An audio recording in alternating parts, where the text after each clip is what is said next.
দর্শক আসসালামু আলাইকুম। এই মুহূর্তে অবস্থান করছি রাকা এগ্রো নার্সারির একটা আঙ্গুরের প্রজেক্টে চলে এসেছি।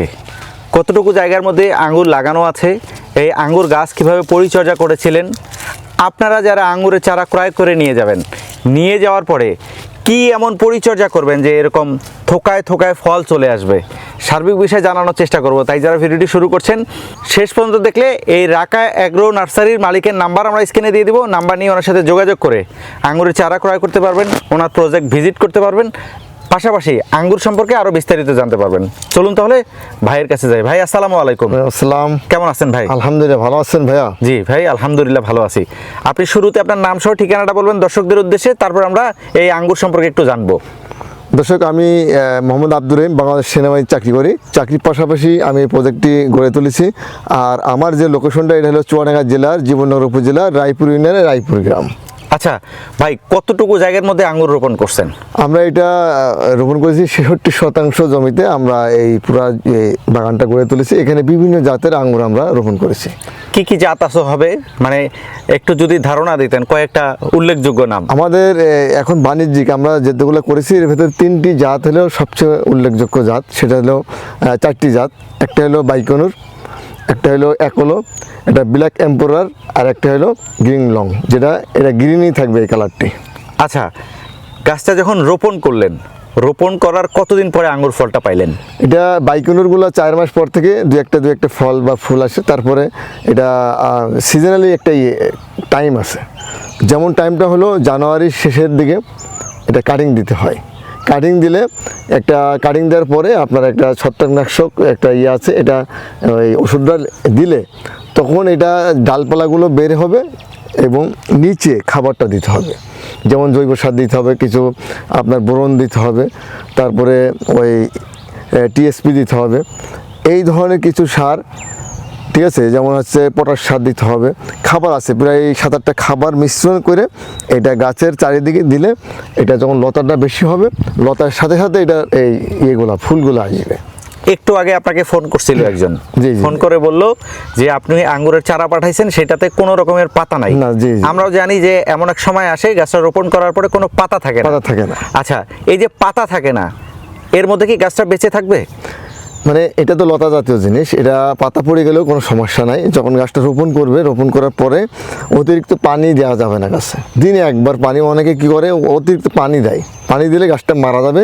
দিনে একবার পানি দিবে, ইনশাল্লাহ গাছটা আস্তে আস্তে এমন মাছা দিবে। এই মাছা তো বেশি খরচ না আর তেমন পরিচর্যা না। আমি দর্শক দেখছে যে প্রচুর ঘাস ছিল আমাদের এখানে, আমরা ঘাসটা আস্তে করে নিয়ে দিয়েছি। এখন যাক আমাদের জমিটা কিন্তু চকচকে লাগতেছে।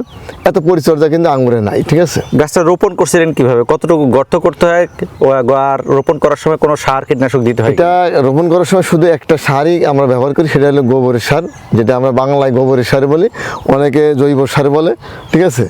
অনেকে যেখানে গোবর নাই সেখানে জৈব সার কিনতে পাওয়া যায়, আপনি ওটা দিতে পারেন।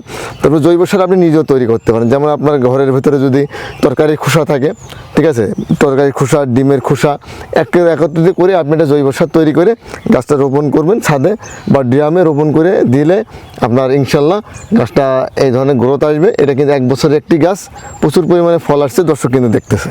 আচ্ছা, গর্তটা কতটুকু করতে হবে? গর্তটা বেশি না, আপনি হাফ ফিট বা হাফ ফিটের একটু বেশি বা 1 ফিটও করতে পারে। ওখানে শুধু একটু জৈব সার দিয়ে মাটিটা মিক্সড করে রেখে দিবে। এই আঙ্গুর চাষাবাদের জন্য কি উপযুক্ত জায়গার দরকার আছে, না সব জায়গায় হবে? আসলে যে কোনো ফল, বাংলাদেশে যত প্রকারের ফল আছে, শুধু আম, নারকেল, সুপারি, এই 3টা পানি জায়গায় হয়। মানে যেখানে পানি থাকে সেখানেও হয়, পানি না থাকলেও হয়। আর বাকি যত ফল আছে সেটা পানি নিষ্কাশন ব্যবস্থা করে দিতে হবে। মানে জমে থাকলে গাছ মরে যাবে? মরে যাবে, যে কোনো ফল গাছই মরে যাবে। আচ্ছা, নিম্ন অঞ্চল আছে, আমরা তো উঁচু অঞ্চলে আছি, যারা নিম্ন অঞ্চলে আছে তাদেরও তো মনটা চায় যে আমরা 2-4টা গাছ রোপণ করে তারপরে ফল খাই। তারা কিভাবে আসলে এই গাছটা রোপণ করলে তাদের কাছে এরকম চমৎকার আঙ্গুর আসবে? আসলে এখন তো ডিজিটাল যুগ, সবাই আমরা নেটে দেখি যে এই যখন পুকুরে পানি আছে, ওপরে দেখছি যে আমরা তরমুজ ঝুলতেছে, আপনার করল্লা ঝুলতেছে, আছে না? কেন? ওই মাটি উঁচা করে মাটির ভেতরে রোপণ করছে, আর মাছা মাটি পানিতে দিছে, কিন্তু আঙ্গুর ধরবে, আপনি যা লাগাবেন তাই হবে। এটা মাটিটা একটু উঁচা করে দিতে হবে। আচ্ছা, এই গাছ আমি নিয়ে গেলাম, বাসায় নিয়ে যাওয়ার পর রোপণ করলাম, রোপণ করার পরে এটা আসলে কি পরিচর্যা করতে হবে যে আপনার মতন বড় বড় থোকা হবে? এটা বছরে একবার শুধু পরিচর্যা, মানে সার একবার দিবে, আর কীটনাশকটা 1 মাস পর পর স্প্রে করবে। এই কারণে পাতাগুলো যেন না খেয়ে ফেলে। পাতা যত খায়, যদি পোকাই খায় তাহলে লতাগুলো আমার বেশি বড় হচ্ছে না। এই যে লতা, এটা কিন্তু লতা, জি। লতাটা বড় হচ্ছে না। যত বড় হবে লতা তত কিন্তু আঙুরে দেখেন, এটা কিন্তু 1 বছরের গাছ, লতা কম ছিল। আমাদের আঙুর কিন্তু দেখেন আল্লাহ দিলে ভালো, আলহামদুলিল্লাহ, শুকরিয়া আল্লাহর কাছে, প্রচুর আঙুর ধরছে। আগামী বছর কিন্তু এটা বৃহৎ আকারে আঙুর ধরবে। কিন্তু লতাটা আপনাকে ওই আপনার বাড়তে দিতে হবে। কিছু মাস 2 পর পর হালকা খাবার দিতে পারেন আপনি, ঠিক আছে। আর এমনিতে আপনি এটা ওই যে বললাম জানুয়ারি মাস শেষ কাটিং দিয়ে ওই খাবারটা চারিদিকে দিয়ে দেবে। 8টা খাবার কাটিং আছে, বলতে আপনার প্রুনিং করে দিতে হবে। প্রুনিং করে দিবে আর কি, ঠিক আছে। প্রুনিং করে দিলে ডালগুলো কেটে দিতে হবে। হ্যাঁ, মাথাগুলো কেটে দিবে, দিয়ে আপনার হচ্ছে ছত্রাকনাশক লাগাই দিবে, জি। দিলে আপনার সুন্দর আপনার ফুল ফল হয়ে যাবে আঙুরে। এই আঙ্গুর গাছে আসলে রোগবালাই কেমন দেখেন? আসলে আঙুর গাছে রোগবালাই তেমন নাই, তেমন কিছু না। ওই যদি আপনি মাসে একবার স্প্রে করতে পারেন, কোনো রোগ নাই। পোকা যদি না লাগে গাছের, কোনো রোগ নাই, গাছের কোনো রোগ নেই। ওই যে বললাম, যদি আপনি পানি জায়গায় না লাগান গাছ স্বাভাবিকভাবে বাড়তে থাকবে, ঠিক আছে। আর আমাদের এখানে যে আঙ্গুর আছে, এই আঙ্গুরের যে 4টি জাত বলছি, 2টি জাত লাল হয়। বাইকনুর এক হলো লাল হবে, লাল টকটকে হবে। আর ব্ল্যাক এম্পুরার যেটা, আর ব্ল্যাক ম্যাজিক যেটা, ব্ল্যাক ম্যাজিক আমাদের 1টা 2টা গাছ আছে, এই জন্য আমি বলতেছি না, চারা দিতে পারবো না ওটা আমরা, এই জন্য ওই কথাটা আমরা উল্লেখ করতেছি না, ঠিক আছে। ব্ল্যাক এম্পুরার যেটা, ওটা কালো হবে। আর ব্ল্যাক যেটা হলো গ্রিন লং, এই আঙুরটা কিন্তু আপনার এই গ্রিনই থেকে যাবে। যে বাজারে আমরা একটা গ্রিন আঙুর কিনে খাই না, সেম জাতেরই এটা হবে এটা। আর একটা দর্শকদের আমি একটা কথা বলতে চাই, এই পৃথিবীতে একটা জাতি আছে যেটার ভেতর বীজ নাই, সেটা হলো আপনার এই যে সিডলেস যেটা, সুলতানা, ঠিক আছে। সুলতানার ভেতরে কোনো সিড থাকে না। আর পৃথিবীতে যত প্রকারের আঙ্গুর আছে, এই আঙ্গুরের ভেতরে আপনার এই সিড থাকে, মানে বীজ থাকে। এখন আপনি রমজান ভাই আমাকে প্রশ্ন করতে পারেন যে আমরা যে আঙ্গুরগুলা চাষ করতেছি বাইরে দেশে, এগুলা কিন্তু সব ওই আমরা একটা জৈবিক অ্যাসিড আছে, এই অ্যাসিডটা স্প্রে করবে, এই বীজটা চলে যাবে। এটা লুকোচুরি কিচ্ছু না, এটা বাংলাদেশে পৃথিবীর সবাই জানে এই কথাটা। যারা অর্গানিক ভাবে চাষাবাদ করবে তাদের ভিতরে 2টা বীজ হবে। হ্যাঁ, একটা বীজ হবে। আর যারা হয়েছে ওই জিবলিক অ্যাসিড যেটা আছে, এটা ব্যবহার করবে, তাদের আঙ্গুরের ভিতরে কোনো বীজ থাকবে না, আঙ্গুরটাও বড় দেখাবে। আর অর্গানিক চাষাবাদে আসলে বীজও থাকবে, একটু সাইজটা কম হবে। না, সাইজ হবে, সব হবে, কালার হবে, মিষ্টি হবে, সব হবে। শুধু আপনার বীজটা একটা থাকবে। যারা অর্গানিকভাবে খেতে চাচ্ছেন তাদের উদ্দেশ্যে বলবো যে আপনারা কোনো ধরনের মেডিসিন ব্যবহার করবেন না। আচ্ছা, আপনার ভিডিও দেওয়ার পরে, আপনার কাঁঠালের ভিডিও দিছিলাম, বহু মানুষ দেখছে। ওইখানে 2-1 জনের কমেন্ট ছিল যে উনি সেনাবাহিনীতে চাকরি করে, উনি কিভাবে আসলে এই নার্সারি গড়ে তুললো, আঙ্গুরের বাগান করলো, তারপরে কাঁঠালের বাগান করলো। আপনি তো এখনো চাকরিতে বহাল আছেন, তো এই চাকরি অবস্থায় কিভাবে করলেন? আসলে এটা স্বাভাবিক একটা জিনিস। আপনি চাইলে বর্তমানে আপনি যদি আমেরিকায় থাকেন, আমেরিকা থেকে আপনি একটা প্রজেক্ট চালাতে পারেন। কীভাবে সম্ভব? আমি ফোনে আপনি দেখছেন ভাই যে আমার প্রত্যেকটা জায়গায় কিন্তু সিসি ক্যামেরা লাগানো আছে। আমার এখানে কিছু লোক আছে যারা পার্মানেন্ট কাজ করে, যারা বোঝে, তাদেরকে ফোন দিলে বললে, আমি যদি বলি যে আঙুরে আজকে এই পরিচর্যা করো, ওরা কিন্তু করে দিচ্ছে। আমার 10 থেকে 20 জন লোক আছে পার্মানেন্ট।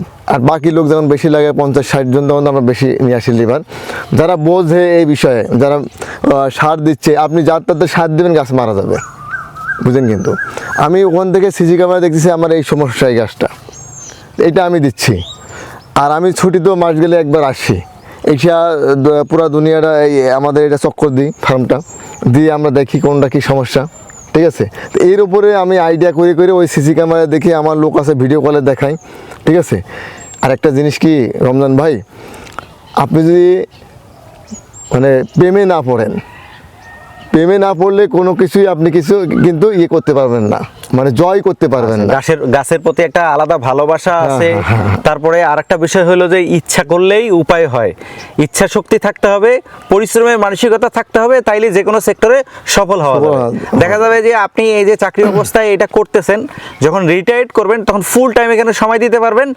আর কৃষি সেক্টর তো হচ্ছে বৈজ্ঞানিক সেক্টর। আপনি শুরু থেকে এটা নিয়ে নার্সিং করতেছেন, অনেক অভিজ্ঞতা অর্জন করতেছেন। দেখা যাবে যখন পুরাদমে রিটায়ার্ড করে আসবেন, তখন পুরাদমে এখানে নেমে যাবেন। আচ্ছা, আমরা ভিডিওটা আর বড় করব না। আমরা যতটুকু পারি এখানে ইনফরমেশন দেওয়ার চেষ্টা করছি। দেখা যাবে যে যে বিষয়গুলো আপনার কাছে আমি জিজ্ঞাসা করলাম ওই বিষয়ে একই বিষয়ে আপনাকে ফোন করে দর্শকরা জিজ্ঞাসা করবে। তো সেক্ষেত্রে আমরা আসলে ভিডিওটা বড় না করে আপনি নামসহ ঠিকানাটা বলেন, যারা চারা ক্রয় করবে হয়তোবা চারা রোপণের সময় সার্বিক বিষয়ে আরও আপনার কাছে জানবে, জানার পরে চারাটা রোপণ করবে। আপনি আরেকবার নামসহ ঠিকানাটা বলবেন। দর্শক, আমি আব্দুর রহিম, বাংলাদেশ সেনাবাহিনীতে চাকরি করি। চাকরির পাশাপাশি আমি আমার এই ভালোবাসা থেকে আমি শখের বসে আমি কিছু বাগান গড়ে তুলেছি। সেটা আঙ্গুর, আপেল বিভিন্ন জাতের আছে, আপনারা আসলে আমার প্রজেক্টে দেখতে পারবেন। আর আমরা যেখানে দাঁড়ায় আছি আমাদের লোকেশন হচ্ছে চুয়াডাঙ্গা জেলার জীবননগর উপজেলা রায়পুর ইউনিয়নের রায়পুর গ্রাম। আপনারা এসে আপনারা ফোন দিবেন, আমার ফোনে আমরা লোকেশন বলে দেবো, আপনারা কীভাবে আসবেন ঠিক এভাবে চলে আসবেন। আচ্ছা রহিম ভাই, আপনাকে অসংখ্য ধন্যবাদ। দর্শক, আসলে ইচ্ছা থাকলে উপায় হয়। আপনার ইচ্ছা শক্তি যদি থাকে দৃঢ়, আপনি সব কাজেই সফল হবেন। উনি চাকরির পাশাপাশি এটা করছেন, এইটা ওনার জন্য যেমন ভালো, পাশাপাশি তরুণ যারা আছে তাদের জন্য একটা অনুপ্রেরণা যে উনি চাকরির পাশাপাশি যদি করতে পারে তাহলে আমরা যারা তরুণ আছি, ফ্রি আছি, আমাদের জায়গা আছে একটা, এটা আমরা কাজে লাগাইতে পারি। তো ওনার সাথে কেউ যদি যোগাযোগ করতে চান সেক্ষেত্রে নাম্বার আমরা স্ক্রিনে দেখাচ্ছি, নাম্বার নিয়ে ভাইয়ের সাথে যোগাযোগ করে এই আঙুরের চারা সহ আরও বিভিন্ন ফলেজ বনজ ওষুধি গাছের চারা রয়েছে সেগুলিও ক্রয় করতে পারবেন। আর যদি মনে করেন যে না আমি এসে দেখে শুনে ক্রয় করব, সেক্ষেত্রে ভাই যে ঠিকানা দিল সেই ঠিকানায় এসে দেখে শুনে এই চারাগুলো ক্রয় করতে পারবেন। তো এরকম এক্সক্লুসিভ ভিডিও নিয়মিত পেতে চাইলে এখনই পেজটি ফলো করুন। আর যারা চ্যানেল দেখছেন চ্যানেলটি সাবস্ক্রাইব করে রাখলে নিয়মিত এরকম চমৎকার জিনিস আপনাদেরকে দেখানোর চেষ্টা করি। পাশাপাশি এই জিনিসগুলো যারা উৎপাদন করেন অভিজ্ঞ মানুষ, তাদের অভিজ্ঞতা শেয়ার করার চেষ্টা করি। তো আজকের মতো বিদায় নিচ্ছি। যারা ধৈর্য ধরে দেখলেন আপনাদেরকে অসংখ্য ধন্যবাদ। রহিম ভাই, আপনাকে অসংখ্য ধন্যবাদ। আপনাদের এই চুয়াডাঙ্গা জেলায় প্রচণ্ড রোদ, এই রোদে দাঁড়িয়ে এই আঙ্গুর সম্পর্কে অনেকগুলো গুরুত্বপূর্ণ তথ্য দিলেন। ধন্যবাদ আপনাকে, ধন্যবাদ আপনার দর্শককে ধন্যবাদ।